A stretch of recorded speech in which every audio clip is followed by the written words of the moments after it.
Olá, tudo bem? Sejam bem-vindos ao nosso curso técnico profissional, Desenvolvimento de Sistema, né?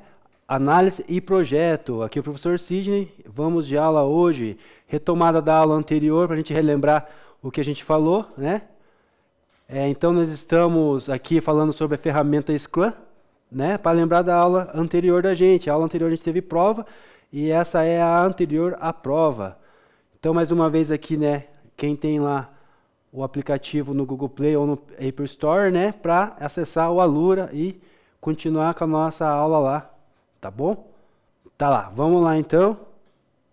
Então nessa aula nós vamos rever alguns pontos ali, né, um resumo de ferramenta Scrum, tá bom? Lembra da aula anterior lá, antes da prova? Aliás, a prova tão em débito com o professor. Resumo então lá.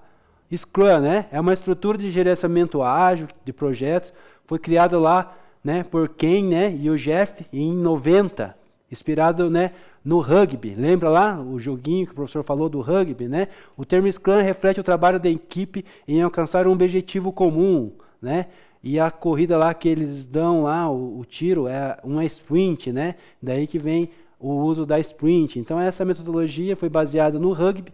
Em 1990 ela foi criada. No desenvolvimento de software, as equipes usam o Scrum para colaborar e entregar o máximo valor ao cliente.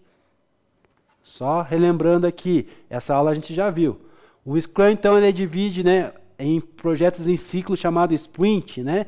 Isso é tirado lá do rugby, que dura em torno de 2 a 4 semanas, né? Então, nós temos lá, o sprint são um processo de atividades lá, história dos usuários, que elas duram em torno de uma semana, pode ser só uma, a 4 semanas, né? Ela não tem uma metodologia clara, assim, sobre quanto tempo tem que durar essa sprint, mas baseadas em alguns estudos e alguns livros, o ideal seria em torno de 2 a 4 semanas. Lembrando que tem projetos e empresas que podem usar um pouquinho mais de 4 semanas ali, que não é recomendado, né? E o início ali em vez de 2 até 1 semana, né, de duração ali de uma sprint. Cada sprint ali a equipe trabalha as tarefas específicas, né, para entregar um produto funcionando e trazer valor para o cliente. A estrutura do Scrum inclui cerimônias, né?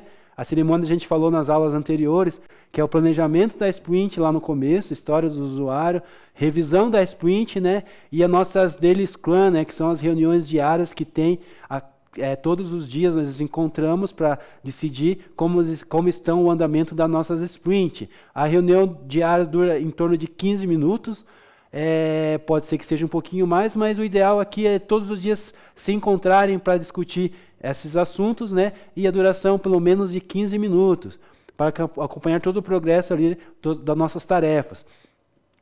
O Scrum oferece transparência, facilita a adaptação rápida às mudanças, né? E ajuda a equipe a gerenciar projetos de forma eficiente, mantendo foco na colaboração contínua e entrega de valor ao cliente, né? É a entrega de projeto ali, de produto a cada sprint, tá? Lembra então até aí? Quem está com o professor aí? Levanta a mão aí. Estão me ouvindo? Bora lá. Então aqui a gente falou, aula passada, o professor passou um vídeo. Esse vídeo está lá na plataforma do Alura, né? Então você pode acessar a Alura ali. Você vai ver lá esse vídeo, a gente passou aula passada, um pouco da história, que fala a história do rugby, né? Em todo o time está junto buscando a posse da bola. Se alguém quebra a formação, todo o time perde. Quando alguém consegue a posse da bola, o time inteiro é responsável, né? E quando perde, todo o time também é responsável. É um time que funciona, né? Então esse termo Scrum foi tirado lá do rugby, né? Em 1990, como o professor falou. Então esse vídeo a gente explicou para vocês. Se vocês quiserem dar continuidade, entre no curso ali no link Alura e participe. Lá tem os certificados disponíveis para você também depois que você terminar o curso. Tá bom? A gente já viu isso aqui, não vou passar. A gente viu sobre time box também, né? O que é time box e sprint, né? E sprint é um dos time box, né? Esse conceito é extremamente importante dentro da Scrum. A gente viu assim, a principal diferenciação entre Scrum e os outros processos ágeis, o seu forte embasamento com a time box, né? O tempo ali de duração de cada atividade, caixa de tempo com capacidade definida, rígida e não negociável. Então foi sobre isso aqui, um breve resumo que a gente trouxe até agora nesse momento para vocês dentro da sala de aula. Aí agora entra o conteúdo, né, que a gente ficou parado na aula anterior e a gente vai dar continuidade daqui. Então, a partir daqui agora já não é mais retomada, não é mais revisão da aula, né? Aqui já é a aula, sim, propriamente dita, do ponto onde a gente parou. Então, o sprint limita-se no máximo de duração, né, de um mês, né? Existem algumas pessoas que acabam usando, às vezes até mais, ali a literatura ela permite, ela não deixa fixo, estabelecido assim, que tem que ser esse período, mas o recomendado no mercado e o mais usado do mercado é esse período aí entre 1 semana a 4 semanas, né? Normalmente de 2 a 4 semanas. Esse período, entretanto, pode compreender um mês, 1 semana e 3 dias, e assim por diante. A decisão de marcar um intervalo é de extrema importância, pois ela será a base de todos os demais time boxes dentro da Scrum, né? De novo, então, esse curso está disponível lá, extra classe, para você complementar o nosso conceito da aula que nós estamos tendo sobre essa metodologia, né? E o professor pegou lá um material de apoio para mostrar para vocês agora nessa aula. Então, vamos ver a duração da sprint num vídeo agora a seguir.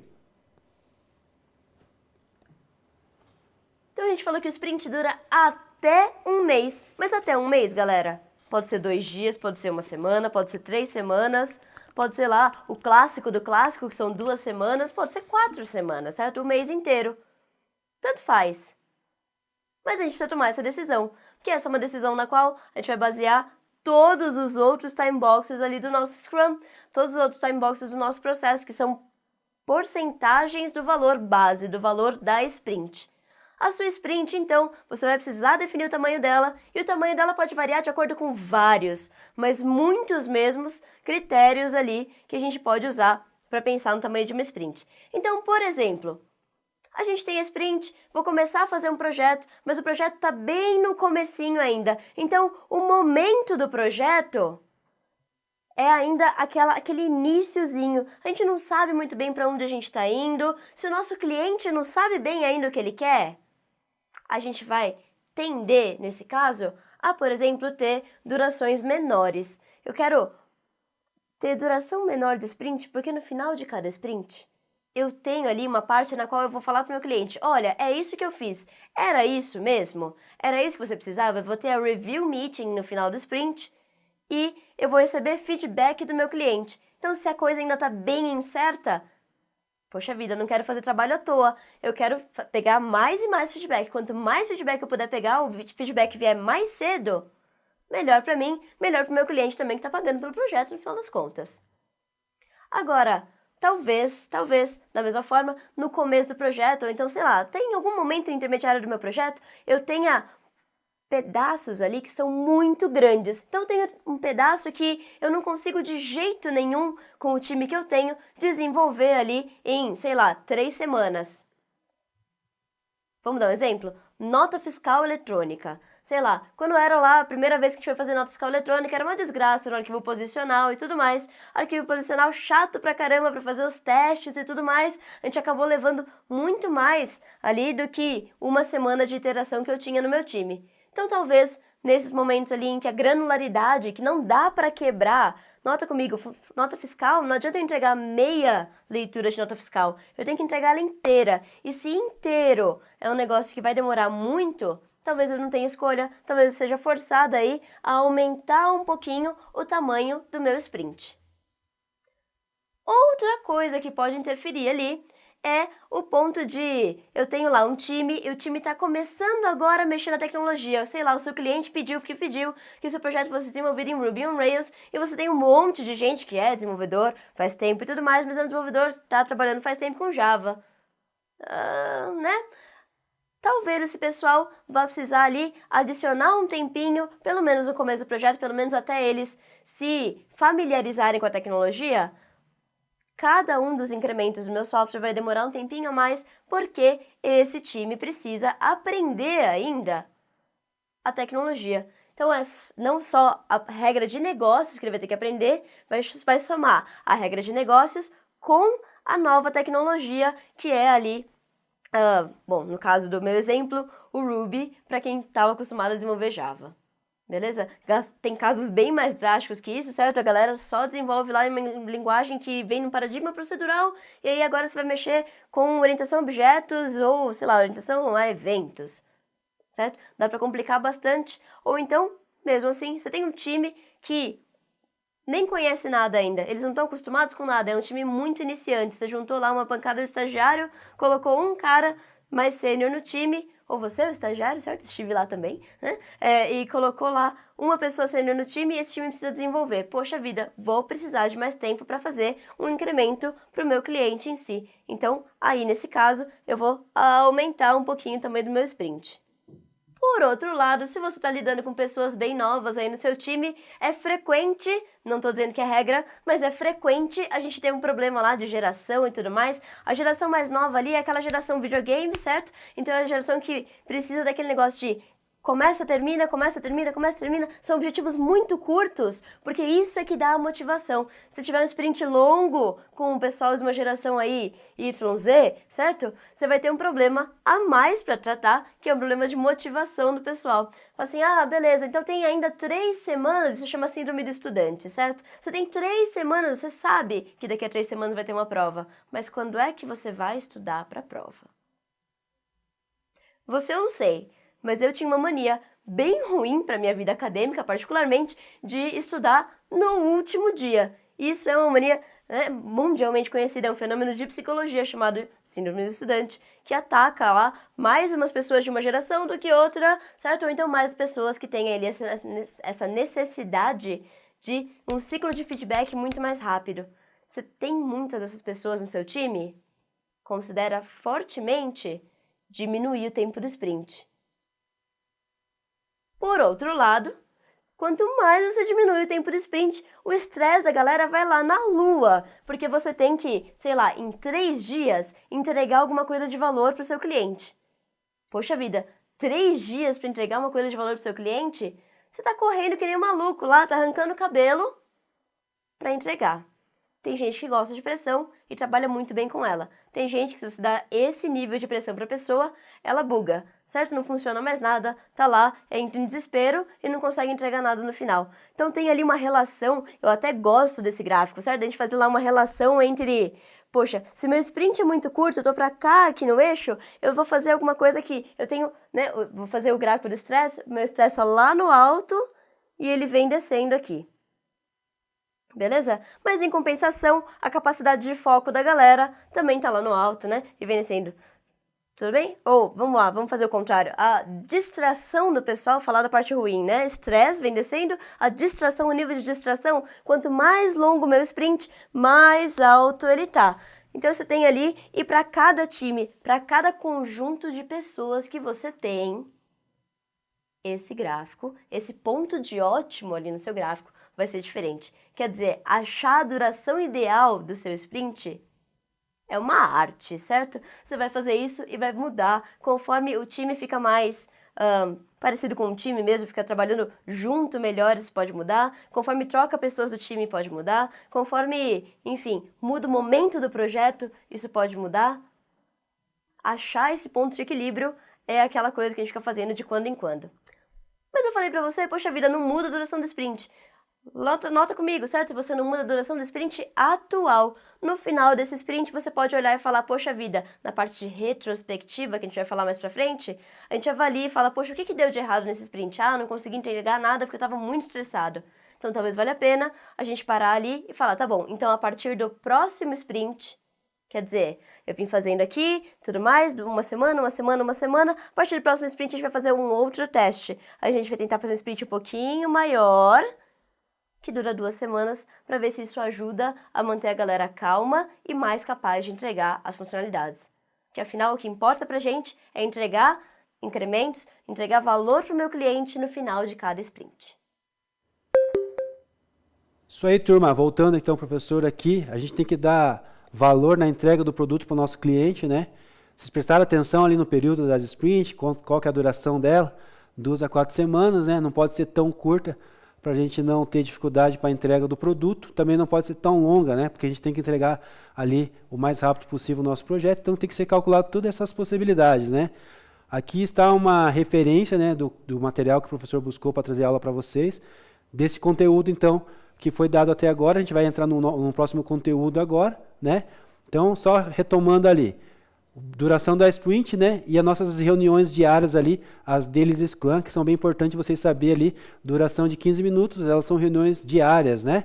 Tá bom? Então, segue aí o material aí, ó, que a gente foi feito pesquisa e a bibliografia que a gente tirou conteúdo para dar aula para vocês, né?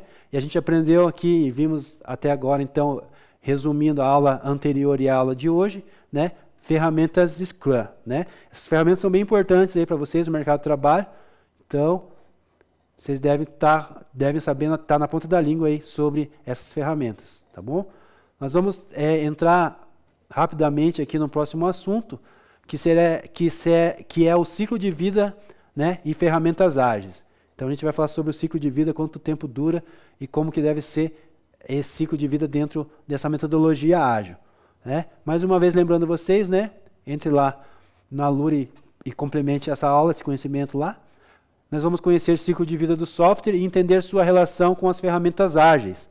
Então, esse é um novo conteúdo aqui que a gente vai ver nessa aula ainda. Então, acabamos de ver a história de ferramenta Scrum, né, que faz o uso dos princípios da metodologia ágil. Então, aqui o professor vai trazer agora um momento aqui para a gente pensar aqui e refletir sobre um cenário onde o Vitor aqui, ele é um desenvolvedor júnior, né, e a gente vai desenvolver esse cenário aqui, tentar entender e fazer você também se colocar no lugar do Vitor aqui, para a gente entender esse novo conceito aqui que o professor quer passar para vocês. Então, o Vitor, ele é um desenvolvedor júnior e acabou de entrar numa equipe de desenvolvimento de software, né? Esse é o cenário. A equipe usa a metodologia Scrum, algo que Vitor estudou brevemente durante a faculdade, né? Então, ele não tem muito conhecimento, ele estudou muito superficialmente ali e não tem experiência na prática, né? Porque também não trabalhou com a ferramenta, né? Então, seu primeiro projeto é um aplicativo de entrega de comida, né? E ele está um pouco confuso sobre como funciona o ciclo de vida do software. Então, esse é o cenário, turma, para você tentar entender aqui como é a vida de uma pessoa que está entrando no mercado de trabalho, né? Ela precisa conhecer, dominar essas ferramentas, né? Então, por isso que é importante você estar estudando aí e entendendo sobre o ciclo de vida de um software e de uma ferramenta, né? De uma metodologia para ser usada no desenvolvimento do software. Então, ele está aqui nesse cenário, né?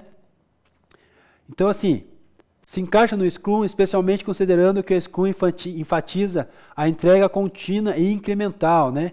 Ele se pergunta como as fases de desenvolvimento que ele aprendeu lá na faculdade, né? Análise de requisito, design, implementação, os testes de manutenção, se aplicam em um ambiente Scrum. Então, esse é o cenário aí que o Vitor tem encontrado no mercado, tá bom? Então, assim, como as fases do ciclo da vida do software, né, análise de requisitos, design, implementação, teste de manutenção, são tratadas em um ambiente Scrum. Você sabe me responder isso aí? Hein, turma? Ô, Thiago, a turma está meio dispersa aí, conversando. Se for assim, né, dá para parar a aula aqui, né?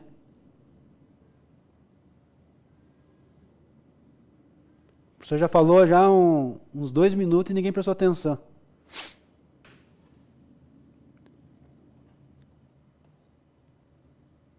Isso é para vocês, eu já tenho esse conhecimento aí.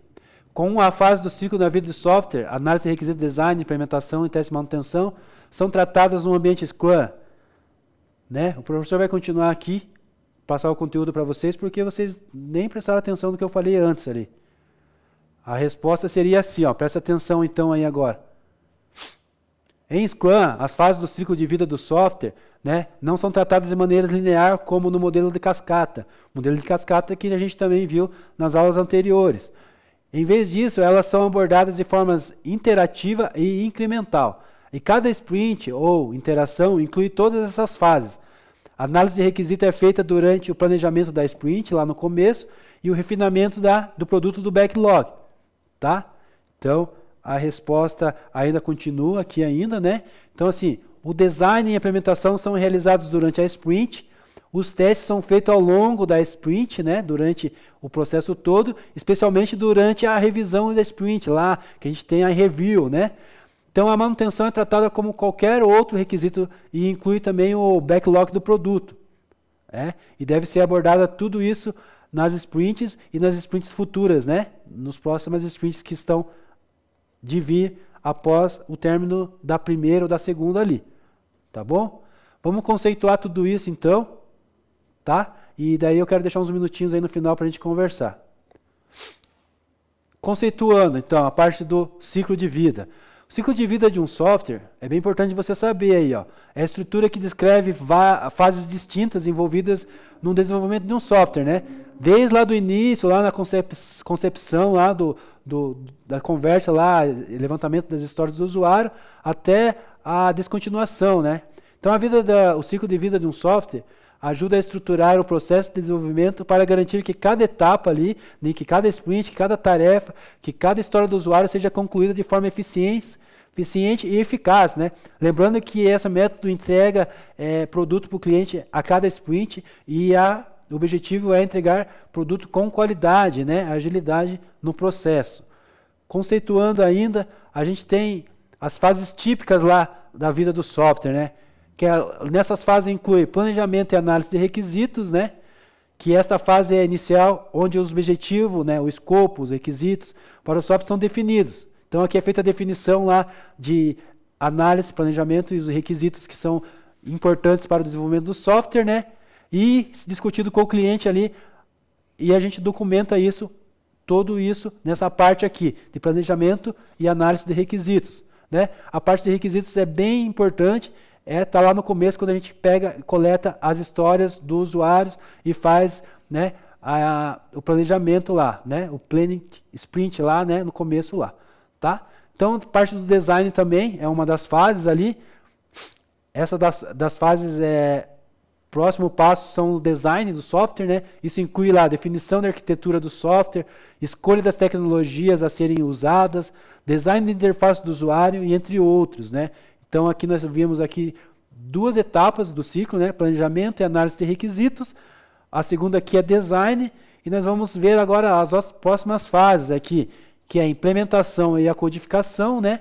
Que é a parte ali dos desenvolvedores do time. Essa é a fase onde o software é realmente construído, né? Então a gente pegou toda lá a história lá dos requisitos e começamos a construir o nosso código, né? Os programadores que escrevem o código de acordo com os requisitos e os design do software.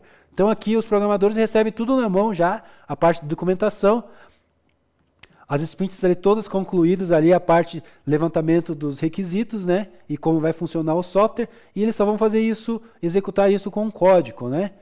E logo após nós temos ali a continuação do ciclo, que é a fase de testes.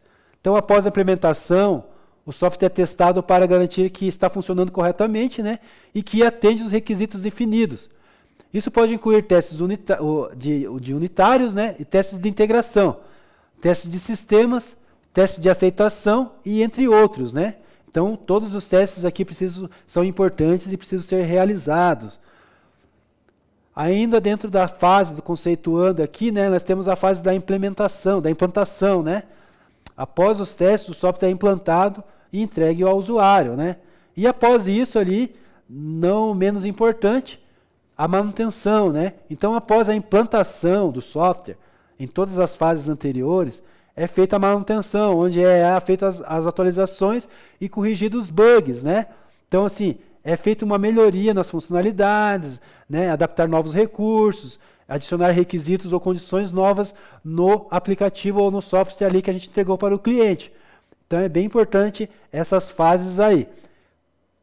Conceituando ainda, e a gente dá um tempo aqui nessa questão, né? Antes de finalizar a parte do ciclo, a gente pode continuar aí depois na próxima aula daqui para frente.